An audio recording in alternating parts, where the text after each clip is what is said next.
Bonjour Christophe. Bonjour Sam, ça va bien? Oui, moi ça va très bien. Très excité parce que... Très excité, ça me fait plaisir. Non, attends. Très excité parce que c'est le 10e anniversaire de Secret Story, c'est quand même pas rien. C'est que ma deuxième année, moi, Voilà. mais c'est la 10e du programme. Et effectivement, moi aussi, je suis très excité parce que c'est un gros challenge d'imaginer qu'une émission comme Secret Story, déjà qu'une émission de télé fait ses 10 ans, c'est beaucoup. Et a fortiori une émission de télé-réalité, parce qu'on sait que le public qui aime la télé-réalité est très exigeant. C'est un public peut-être plus volatile parfois, en tout cas qui peut se lasser. Donc pour nous, c'est un challenge permanent. On doit sans arrêt se remettre en question, essayer de trouver des nouveautés, remettre tout à plat, repartir de zéro. C'est la feuille blanche. Et crois-moi, on a commencé à y travailler évidemment depuis plusieurs semaines, depuis plusieurs mois. Crois-moi que dès le lancement de l'émission, dès le début, il va y avoir des mécaniques de jeu qui vont vous faire marrer, qui n'ont jamais été vues sur les 9 autres saisons de Secret Story. Donc on va se marrer, ça c'est sûr. Donc, moi je voulais savoir si selon toi c'était la meilleure télé-réalité sur le marché français, parce que c'est vrai que 10 ans c'est pas rien. Alors pour le coup, alors c'est vrai que c'est celle que je présente, donc je vais pas te dire le contraire. Je m'en doute. Mais non, alors je dirais que pour moi la meilleure émission de télé-réalité, c'est sans doute Koh-Lanta, mais c'est aussi une émission d'aventure, un jeu d'aventure, donc c'est un petit peu différent. En tout cas, je suis un fan absolu de Koh-Lanta, mais oui, pour moi, dans le genre télé-réalité, oui, Secret Story, clairement, c'est l'émission premium. On est en direct.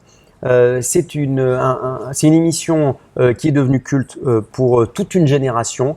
Il faut imaginer, moi, le nombre de messages que je reçois sans arrêt toute l'année, même quand c'est pas Secret Story. Au milieu du mois de mars, je recevais des messages en disant quand est-ce que ça recommence, on est impatient. J'ai entendu ça avec impatience. Ouais. Est-ce que tu as des nouvelles d'Émilie? Est-ce que je pourrais être candidat? C'est quoi le site pour s'inscrire pour être candidat sur la saison 10? C'est impressionnant de voir à quel point il y a de l'affect autour de cette émission. Et puis clairement, c'est une adaptation de Big Brother, la télé-réalité d'enfermement, qui est un carton dans le monde entier. Ça continue de marcher dans le monde entier, cette émission-là. Nous, en France, ça avait commencé sous l'appellation Love Story. Mais le public français, là encore, je le disais, est très exigeant. Et je pense qu'une télé-réalité d'enfermement toute simple, où on regarderait juste des gens vivre, ça suffirait plus aujourd'hui, ça suffirait pas. Mais les Français, parce que Secret Story, c'est un concept français, Cocorico, les Français ont rajouté une règle du jeu, on rajoutait la voix, on rajoutait une mécanique de jeu, exactement. Et ce qui fait que il y a des épreuves, il y a des obstacles, il y a des choses à faire. C'est un jeu au-delà d'une émission de télé-réalité, c'est un divertissement. Et c'est un divertissement qui véhicule beaucoup de choses positives. Moi, c'est ça vrai. que J'allais y j'ai envie. venir, justement, parce qu'il y a quelques années, la télé-réalité, ça rimait avec trash, ça rimait avec clash. Secret Story, j'ai l'impression que c'est réellement l'opposé. C'est-à-dire qu'on est vraiment dans les valeurs de la famille, les valeurs d'affiliation, l'amour. On est dans quelque chose de très humoristique. Alors parfois il y a des engueulades, mais parfois il y a des engueulades. Oui, il faut dire bien sûr, c'est normal. Ça fait partie de la vie. Mais est-ce que c'est grâce à ça le succès de l'émission en partie? Parce que vous prenez quelque part à contre-pied ce qui se fait ailleurs. Peut-être que c'est grâce à ça. En tout cas, moi, ce qui est sûr, c'est que c'est pour cette raison que moi, j'ai toujours pris plaisir à regarder Secret Story, puisque j'ai regardé les 8 premières saisons avant d'animer la 9e. Et en tout cas, moi, je n'aurais pas eu envie de présenter une émission où les gens se détestent et s'envoient des assiettes à travers la tronche tous les soirs. Hein. Ça, c'est pas possible. C'est pas ce que j'ai envie de regarder en tant que téléspectateur, et ça n'aurait vraiment pas été ce que j'aurais pu avoir envie d'animer. Et je pense qu'aujourd'hui, d'autant plus avec, on va dire, le monde assez anxiogène qui nous entoure et l'actualité très lourde, on a vraiment d'autant plus besoin de divertissement et de véhiculer des valeurs positives. Et honnêtement, quand les gens rentrent du boulot le soir à 18h et qu'ils mettent Secret, ou quand ils rentrent du lycée ou du collège et qui se marrent avec des gens qui pourraient être leurs potes, auxquels ils peuvent s'identifier, moi je trouve ça chouette. Voilà, moi ces valeurs-là, ça m'intéresse. Voilà, donc je suis convaincu que c'est une partie évidemment du succès de Secret. Il y a de l'affect autour de cette émission et c'est normal parce que c'est une émission positive, drôle. Et alors parfois il y a des confrontations, tout le monde peut pas s'aimer, c'est normal, ça fait partie du jeu aussi. Mais on n'est pas du tout dans des histoires de clash à répétition, c'est vraiment pas ça l'idée. Et quelles sont les nouveautés de cette saison? Alors comment vous allez réussir à renouveler le genre 10 ans après? Moi j'ai entendu, j'ai eu la chance d'assister à la conférence de presse. Les nouveautés, il y en a beaucoup, notamment l'interaction qui va être encore plus présente avec le public. Oui, alors je peux évidemment pas tout vous révéler parce qu'il y a plein de choses qu'on va vous montrer au fur et à mesure. Ce qu'on peut dire, c'est qu'effectivement, on a envie de jouer à fond sur l'interactivité. C'est très important. Il y a une base de fans, on en a parlé, gigantesque sur Secret Story, et ces fans-là, ils méritent aussi qu'on les prenne encore plus en considération que ce qu'on a fait jusqu'à maintenant. Alors dans le débrief, tous les soirs, on aura une espèce de top 50 des meilleurs moments de 10 ans de Secret Story qui auront été désignés par les internautes. Il y a une chaîne YouTube dédiée sur laquelle vous pouvez aller pour voir tous les extraits des grands moments de 10 ans de Secret Story. Et il y en a. Et il y en a beaucoup. Donc ça, c'est le public qui va décider des images qu'on diffusera tous les soirs. On va de plus en plus demander aux téléspectateurs d'interagir via des votes Twitter ou Facebook pour influer directement sur la maison. Et ce qu'ils décideront le soir, on le verra dans la quotidienne du lendemain. On l'avait fait un petit peu, on l'avait testé sur la fin de saison dernière du débrief en disant par exemple telle blague, on le fait à quel candidat avec par exemple quand on avait planqué le doudou, on avait kidnappé le doudou de Charisma, ce genre de choses. Donc on va aller là-dedans pour que vraiment le public puisse s'approprier encore plus l'émission. Et puis il y aura des jeux aussi, on prendra des gens au téléphone, on va faire des jeux, comme dans les émissions il y a 15 ans. Ça revient à la mode. Mais oui, exactement. Non, mais comme moi je regardais ça, De Chavannes faisait ça, donc Coucou c'est nous, c'était génial. J'avais participé déjà au téléphone, j'avais gagné un panier garni. On peut retrouver la séquence. Coucou c'est nous, c'est vrai. Et oui, non, parce que je pense qu'on a besoin de cette grande proximité. Moi, ça me plaît. Et puis, parmi les nouveautés, il y a aussi vos visages qui vont peut-être se retrouver. Ton visage, si tu envoies ta photo. Ah, mais ça y est, moi, c'est déjà fait. C'est fait, tu l'as envoyé. J'ai posté ma photo sur mytf1.fr. Et ben, dans la Maison des Secrets, il y aura une pièce spéciale qui va s'appeler la Galerie des Portraits, avec toutes les photos des téléspectateurs, des fans de Secret Story qui auront pu les envoyer. Alors, il y a tout un tas de choses. Je vous ai fait un petit tuto sur Internet. Vous pourrez voir. Il est presque scoop. Ce qu'il faut faire. Ah non, c'est un autre. Là, un petit tuto pour vous expliquer les photos, ce qu'il faut faire ou pas faire, le type d'attitude, parce qu'il y a des types d'attitude. Il faut faire le duck face, il faut faire le sourire, il faut avoir l'air mystérieux. Exactement. Il faut surtout être sur un fond blanc avec un t-shirt blanc. Il y a toute une règle et tout ça. Et si vous êtes sélectionné par la voix, vous allez vous retrouver, votre visage en tout cas, dans la Maison des Secrets. Et vous allez voir que c'est très important parce que ça va permettre d'influer sur la vie de la maison et notamment de planquer le secret d'un ou plusieurs candidats. Vous allez voir au fur et à mesure. Mais ça va vraiment servir dans la mécanique de jeu de l'émission. Donc, vous allez vraiment pouvoir être au cœur de la Maison des Secrets. C'est ça qui me tient à cœur aussi, moi. Au niveau du débrief, est-ce qu'il va y avoir des nouveautés? Je sais pas, moi, un changement de plateau, un changement de décor. Alors, il y aura un changement de plateau, un changement de décor. Vous verrez ça. Vous verrez, ça va être très joli. Au niveau de la mécanique, peut-être aussi certains changements, ou alors vous gardez la chronique de Leïla? Alors, il y aura toujours le up and down de Leïla. Oui. Il y aura toujours le Mister Secret avec Adrien, parce qu'on est obligé. Parce que c'est culte. Je vais continuer de me moquer d'Adrien parce qu'il le mérite. On est d'accord. Hein. Oui, il le mérite. Il fait des vannes parfois un peu pourries, mais bon, on aime bien. Oui, non, des vannes de merde.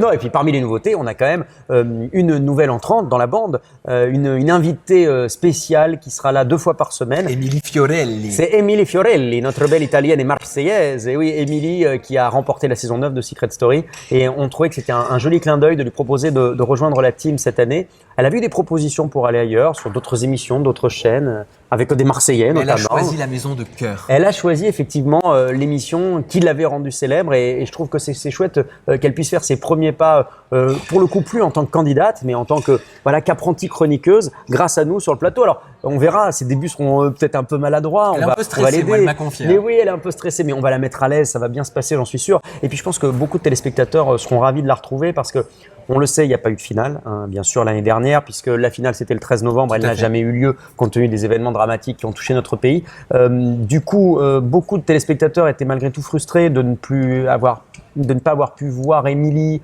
dire au revoir, parler de sa victoire, etc. Émilie, elle va être là dans l'émission et je pense que ce sera aussi une belle manière de boucler la boucle. Bon, on va parler du plus gros secret de toute l'histoire de Secret Story. Alors, je sais que tu peux encore pas dire grand-chose, mais est-ce que c'est une légende ou est-ce qu'en effet, il va y avoir le plus gros secret de la décennie? Alors, je ne sais pas si on peut parler du plus gros secret, etc., parce que tout peut arriver. Hein. Vous savez, on a des secrets. Il y a des gens qui peuvent 3 jours avant dire ah mais non finalement pour des raisons familiales je peux pas venir, etc. Donc, on ne peut pas communiquer sur les secrets. Mais ce qui est sûr, c'est que il y a plusieurs secrets dont j'ai déjà connaissance qui sont juste énormes et qui sont vraiment dignes d'un 10e anniversaire. Il y en a un notamment auquel je pense qui est effectivement énorme. Alors je ne sais pas si c'est le plus gros, mais moi j'étais, quand on m'a présenté ce secret, j'étais sur le cul. Ah bah ça, si c'est pas du teasing, hein, je sais pas ce que c'est. Hein. Et puis surtout, et après il y a toujours aussi l'équilibre. Il y a des secrets plus légers, plus rigolos.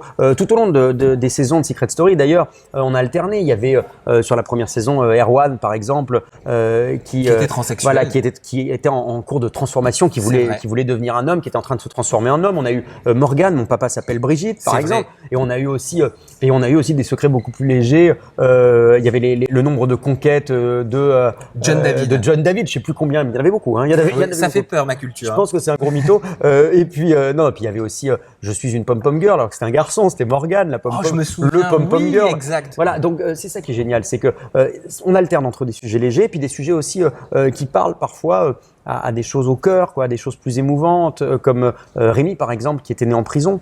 Et ça permet aussi d'aborder parfois des thématiques, des choses plus personnelles, qui, je pense, peuvent émouvoir les téléspectateurs, et en tout cas dans lesquelles les téléspectateurs peuvent se reconnaître et s'identifier. Bon, alors je récapitule, Christophe. Secret Story, Ninja Warrior, Oui. 50 minutes inside, Oui.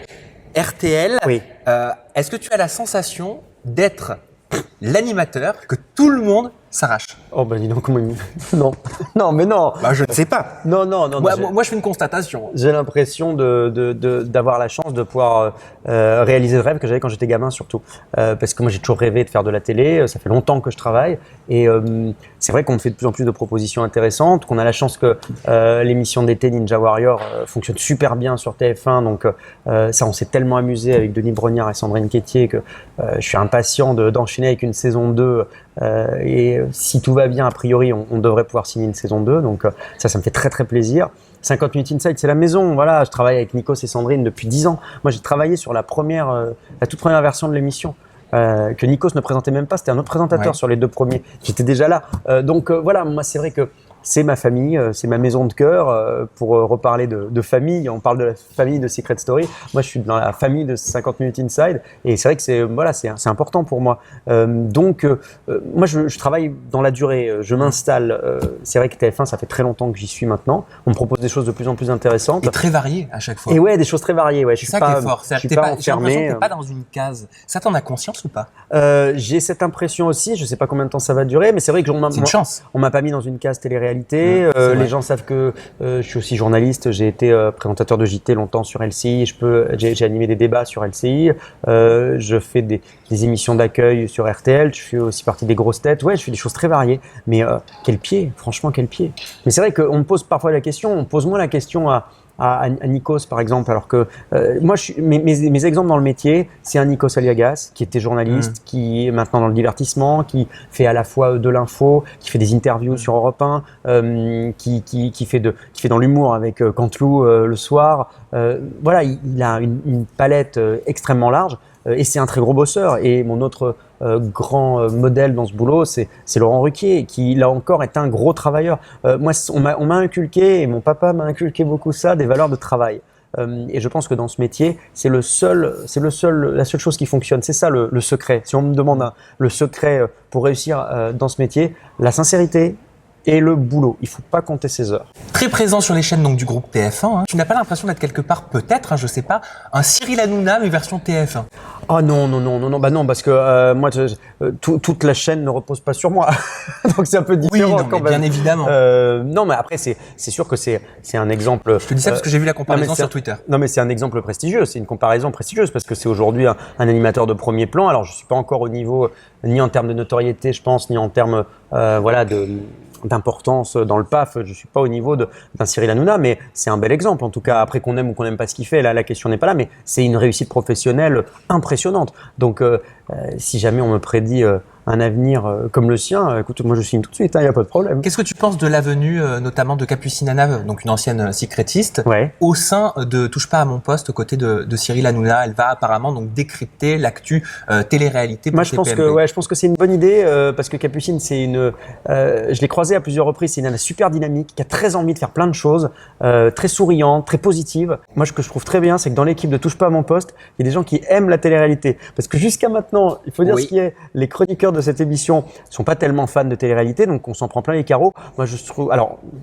on sait jamais, peut-être elle va dire des horreurs, Capucine, sur nous. Pense pas. Mais je pense qu'en tout cas, c'est un genre télévisuel qu'elle apprécie. Il y a Benjamin aussi qui va être dans Benjamin Castaldi qui va être dans Touche pas à mon poste. Donc voilà, tiens, on a quelques alliés maintenant dans la maison, ouf. Bah ça oui, nous quelque arrange. part ouf, parce que c'est vrai que je les ai notés, les propos de Cyril Hanouna, ils n'ont pas été dithyrambiques envers Secret Story, envers NT1. C'est pas le mot, non. Non, c'est pas le mot, puisqu'il a dit quelle émission de merde, elle sert à rien. NT1 est une chaîne qui ne sert à rien. Christophe Beaugrand, bon, voilà, 3 petits points. Pourquoi autant d'animosité? Je sais envers pas. toi? Je sais pas. Bah là, c'est surtout envers la chaîne et l'émission. Visiblement, ça lui plaît. Il aime pas Secret Story, mais c'est pas grave. Moi, le principal, c'est que l'émission qu'on propose, c'est pour le public qui est fan et qui aime Secret Story. On a un public qui est fidèle, qui est très fan de l'émission. Tous les soirs, l'année dernière, on était la première chaîne de France, donc NT1, première chaîne de France, devant TF1, devant M6, devant D8, sur la cible jeune des 15-24 ans. On était la troisième chaîne sur les femmes. Donc moi, le public, il est là, et mon patron, c'est le public. Donc après, quand on fait ce métier-là, quand on fait un métier public justement, il faut évidemment se préparer à recevoir des critiques. Ça fait partie du job. On s'expose, donc on peut se faire critiquer. Et c'est la comme ça. comparaison, le parallèle qu'il a fait entre toi et Mathieu Delormeau, tu l'as compris ou pas du tout? Non, je sais pas, mais moi je suis pas là pour juger. Je me compare pas par rapport aux autres. Moi, je trace mon chemin, je fais mon boulot. Moi, tu sais, je bosse dans le groupe TF1 depuis maintenant. J'ai commencé en 99 à LCI. J'étais journaliste sur LCI, sur la chaîne Info. C'est vrai que ça a pris du temps, j'ai mis du temps, je me suis installé tout doucement. Je suis journaliste, j'ai la carte de presse, je travaille depuis super longtemps, je fais de la radio aussi. Je pense que moi, ce qui m'intéresse, c'est de me comparer, en tout cas me challenger par rapport à moi-même, par rapport à ce que j'ai déjà fait, par rapport à ce que j'ai envie de faire encore, à ce que j'ai envie de réaliser dans mon métier. Je me compare pas aux autres, ça n'a pas grand intérêt. En plus, je veux dire, tout le monde... tout le monde peut fonctionner. L'année dernière, Secret Story a très bien marché, TPMP a très bien marché, tout le monde peut coexister, il y a de la place pour tout le monde. Donc quand Mathieu Delormeau te juge fade et moins sexy que lui, c'est ce qu'il avait dit. Non mais il vaut mieux en rire. Ça pas. Alors écoute, fade, je ne sais pas. Ce qui est sûr, c'est qu'en termes d'abdos, je suis, alors pour le coup, clairement moins sexy que Mathieu Delormeau. D'ailleurs, moi, c'est pour ça que je ne me déshabille pas en permanence, parce que il y a vraiment rien à montrer. Donc je préfère rester habillé, c'est pas plus mal. Mais c'est pas grave. Oui, il est sûrement plus sexy que moi. Ça c'est comme ça. Ça t'a fait rire. C'est la nature. C'est la nature qu'il a mieux doté. Qu'est-ce que tu veux ? Je crois qu'il fait beaucoup de sport aussi. Je le croise à la salle de sport de temps en temps. Manque de peau pour lui, ça marche vachement mieux que pour moi. Peut-être qu'il a plus de temps, il y va plus souvent. Moi, j'ai beaucoup trop de boulot. J'ai pas le temps d'aller au sport. Bientôt Quadra. Comment est-ce que tu, excuse-moi de mettre l'accent là-dessus, mais comment est-ce que tu appréhendes ce cap ? Est-ce que c'est un cap d'ailleurs pour toi ? Non, c'est pas un cap. Effectivement, je m'en paye un compte. Effectivement, j'ai 39 ans, je vais avoir 40 ans le 2 janvier prochain. Comment te dire, on se voit pas vieillir en fait, c'est ça qui est un peu curieux. Donc on n'a pas l'impression qu'on... je pensais que moi quand j'avais 25 ans, je me disais ouais 40 ans, on est un vieux. J'avais un certain nombre de on va dire de défis professionnels. Je m'étais fixé des choses en tête et je voulais réussir un certain nombre de choses avant 40 ans. De justesse, hein, j'y ai réussi. J'ai mon émission, j'avance, ça marche bien, je suis content. Donc moi, c'était surtout ça qui me faisait peur. C'est juste que dans ma tête, voilà, je m'étais mis la pression pour réussir un certain nombre de choses avant cette barre fatidique des 40 ans. Après, ça change pas grand-chose, hein, honnêtement. Surtout aujourd'hui, je pense que j'ai l'impression que les mecs font un peu plus jeunes qu'il y a une quinzaine ou une vingtaine d'années. J'ai l'impression que quand on voit Benjamin par exemple qui a dépassé les 40 ans, Benjamin Castaldi il fait vachement moins, Nikos aussi, donc je pense pas que ce soit un vrai problème. Ce qui est sûr en tout cas, c'est que je pense que pour réussir dans ce métier, on peut pas s'improviser comme ça et être bon à 25, 27, 30 ans. Ça prend du temps. En tout cas, ça dépend. En tout cas, pour moi, ça a pris du temps. Peut-être qu'il y a des gens qui sont plus rapides. Mais je pense que l'expérience, c'est toujours ça qui fait la différence. Comme le dit Nutella. 25 ans d'expérience feront toujours la différence. Quelle belle comparaison. Depuis le début de ta carrière, Christophe, tu sembles vivre, en tout cas, d'un œil extérieur, ton homosexualité avec beaucoup de sérénité. Je voulais savoir si ça avait toujours été le cas. Oui. Oui. Ah bah oui, j'ai jamais eu de problématique par rapport à ça. Peut-être quand j'ai découvert, que je me suis senti différent quand j'avais peut-être une quinzaine d'années. Il y a des moments qui sont pas forcément évidents mais c'est plus parce qu'on a peur de décevoir sa famille ou ses parents, parce qu'on imagine que ses parents avaient prévu autre chose pour vous. On n'a pas envie de déplaire et de poser problème. On n'a pas envie d'être le vilain petit canard de la famille. Je pense que c'est plus ça. Mais moi, j'ai jamais eu de soucis. Après. Tout ceci n'est pas bien grave. Hein. Mais ce qui est sûr, c'est que, tu vois, je pense qu'il y a eu beaucoup d'évolutions et qu'une émission comme Secret Story, par exemple, pour revenir à Secret, fait partie des programmes qui présentent très souvent des personnages, des candidats qui peuvent être homosexuels, des garçons, des filles, et ça contribue aussi à une espèce de normalisation. Ils font partie de la société, comme tout le monde. Et du coup, je pense que ce travail-là sur Secret Story, on est évidemment dans le divertissement, dans la télé-réalité, homosexualité, mais malgré tout, ça permet aussi de normaliser les choses et que les gens se disent bon ben voilà, c'est une donnée à part dans la personnalité de quelqu'un, mais c'est pas ça qui fait la différence. Et quand on pense à Benoît par exemple, qui avait remporté Secret Story et qui ne cachait pas son homosexualité, bah, ça n'a pas empêché que les Français votent massivement pour lui parce qu'ils le trouvaient sympathique, qu'ils le trouvaient drôle, voilà, et son homosexualité n'a pas été un problème. Et je pense que des émissions comme Secret, comme d'autres, hein, des fictions aussi, contribuent à faire avancer les choses et surtout les mentalités. Donc tu n'as jamais eu peur d'être estampillé en gros animateur gay? Non, pas du tout. D'être dans une case, quoi. Non, non, j'ai pas eu peur de ça. J'ai pas eu peur. Je me suis posé un peu la question au tout début parce que j'ai présenté une émission sur une chaîne gay qui s'appelait Pink TV. Je me suis posé la question. Je me suis dit si ça se trouve, ça va pas me suivre. Bah, je me suis dit peut-être que ça va me fermer des portes. Au bout du compte, je pense pas. Je pense que ça m'a permis surtout de gagner beaucoup d'expérience. Et puis après, c'est pas bien grave. De toute façon, j'allais pas mentir et faire croire que j'étais hétéro pour peut-être avoir du travail. Certains le font. Certains n'ont pas envie justement d'être mis dans une case. Hein. Bah, oui, enfin, je crois que ça se fait plus des masses maintenant. Enfin, quoi qu'il en soit, chacun fait les choses à sa manière. Hein, voilà. Moi, ce qui est sûr, c'est que ça me pose aucun souci. Je l'assume complètement. C'est une donnée parmi d'autres dans ma personnalité, mais ça change rien au bout du compte. Et d'ailleurs, les gens n'en parlent pas hein, dans la rue, que ce soit les jeunes, les mamans. Des personnes plus âgées, ils viennent me voir, ils me disent on aime bien ce que vous faites, vous êtes sympa. On me dit pas vous êtes sympa, mais vous êtes un peu gay quand même. Les gens s'en foutent. Être gay quand on fait de l'animation télé, quand on prétend ou qu'on est animateur télé, est-ce que c'est un booster de carrière ou au contraire est-ce que ça peut freiner? Je sais pas. Tu sais, il y a la mode aussi. Non mais ni l'un ni l'autre. C'est pas, ça peut pas être à la mode d'être Non mais gay. certains pensent ça. Ah oui non.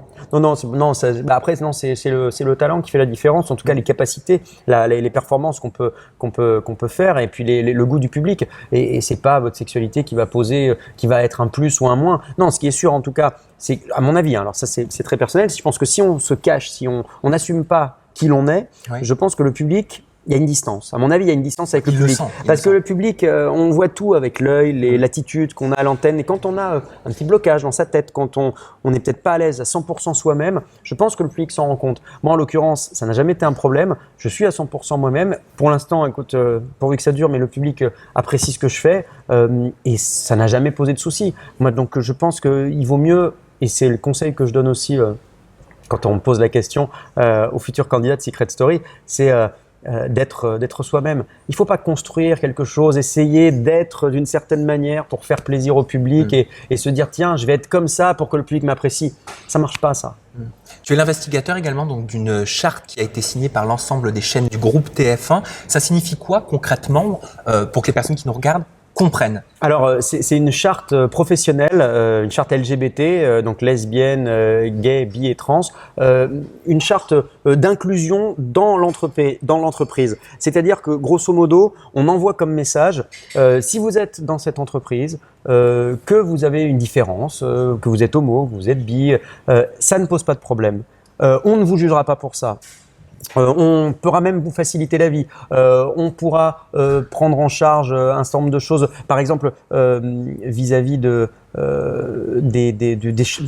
genres de choses du comité d'entreprise, par exemple. Vous pouvez partir avec votre compagnon, ça ne posera pas de problème. Voilà, c'est aussi pour normaliser les choses, parce que je pense que quand on est une grande entreprise et a fortiori quand on est une entreprise de médias et encore plus quand on est le premier média français et européen, on a un devoir d'exemplarité. Et je pense que voilà, c'est tout un tas de messages simplement pour dire c'est une donnée parmi d'autres. Par rapport à ce que je disais juste avant, c'est la même chose. Et c'est un message qu'on envoie aussi à l'extérieur pour les gens qui seraient susceptibles de vouloir postuler dans une chaîne comme TF1 en disant venez, on vous acceptera tel que vous êtes. Vous pourrez vous épanouir dans l'entreprise parce que la vie privée, mine de rien, ça compte dans l'entreprise. Quand un employé, par exemple, est dans une entreprise où il sait que les choses sont un peu problématiques, quand le lundi matin, à la machine à café, on discute de son week-end et il dit « alors toi, t'as fait quoi ?»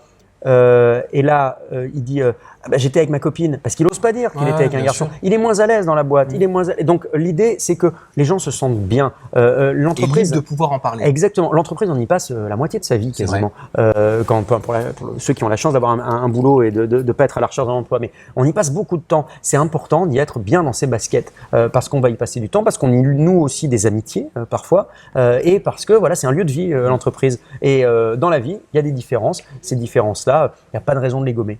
Tu es en couple avec ton compagnon Ghislain depuis quelques années maintenant. Allez, c'est reparti. Oui. Est-ce que vous songez, je sais pas, créer une famille prochainement? Il me pose la question à chaque fois. Penses? Il me pose la question à chaque fois. On peut avoir des projets quand on s'installe sur le long terme avec quelqu'un, mais là encore, j'ai pas envie de parler. Moi, je parle toujours de manière assez générale de toutes ces questions-là, parce que j'ai pas envie d'être poursuivi par les paparazzis. Ça m'est arrivé déjà il y a quelques mois et ça n'était pas quelque chose de très agréable. Donc moi, je m'exprime toujours parce que c'est important en tant que personnalité publique, puisque ma voix porte d'une manière ou d'une autre, forcément elle est écoutée, donc elle porte.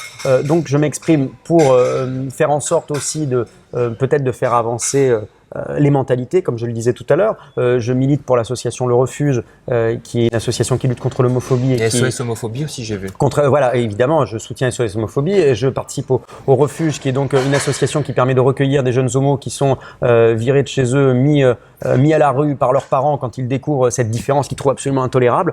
Voilà, donc moi, je prends la parole dans ce cadre-là. Après, sur ma vie personnelle, là pour le coup, que je sois hétéro ou homo, ça aurait été la même chose. Ça aurait été la même chose. J'ai pas forcément envie de parler de ma vie personnelle parce que j'ai pas envie après qu'on me dise oh ben voilà, il parle de sa vie personnelle, alors on peut y aller, c'est open bar, on peut aller le filmer, on peut aller le photographier à la plage en train de faire ses courses, etc. Non, voilà, j'ai pas forcément envie de ça.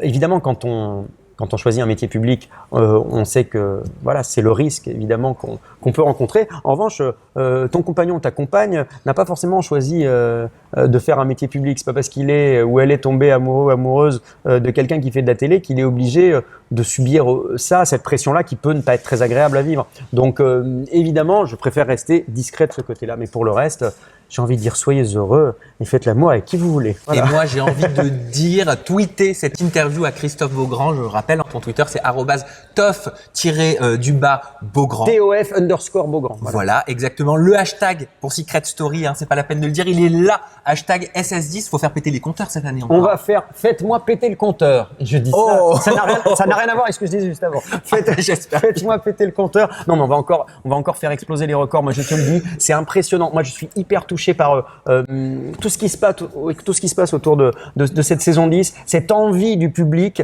et on va pas vous décevoir, je vous assure, et on compte sur vous parce qu'on vous lit. Moi, je vous lis beaucoup, et puis vous allez participer avec le hashtag, vous allez participer à l'émission, vous allez voir, vous allez être très très très important pour cette saison 10 parce que c'est grâce à vous évidemment 10 saisons. Merci Christophe, merci à la maison de nous avoir suivis. On se retrouve très bientôt pour des nouvelles news sur Secret Story parce que forcément jusqu'au lancement, certainement fin août, ça ne va pas arrêter. À Moi, très je suis bientôt. pas au courant pour le lancement, je ne suis pas au courant de la date, j'ai rien dit.